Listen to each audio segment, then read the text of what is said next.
দেখো কাণ্ড।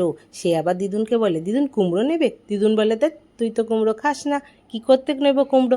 বলে, না না খাবো, তুমি কেনো না। বলে, আমি বাজারের ব্যাগ ধরছি মাম্মা, মামাকে দাও। দিদুন আর নাতি মিলে খোশ মেজাজে বাজার করছে। আবার দেখো বাজারটা দিয়েছে, ও আবার গুছিয়ে রাখছে ঠিক করে। হ্যাঁ, তার কত কাণ্ড দেখবো। কাণ্ড দেখে তো সবাই বাজারে রীতিমতো হাসে। দেখো বলছে, মামাম বাজারের ব্যাগটা আমাকে দাও, আমি নিয়ে যাচ্ছি। আমি বলছি, তুই পারবি? বলছে, হ্যাঁ আমি অনেক বড় হয়ে গেছি জানো না।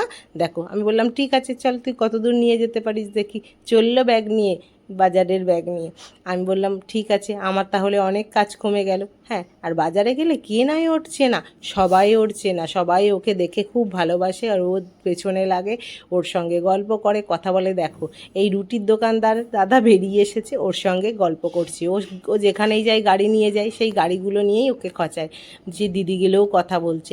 আমি বলি, বেশ ভালো, এগুলো দেখতেও ভালো লাগে, সবাই ভালোবাসে। কেমন লাগলো ভিডিওটা জানাবেন।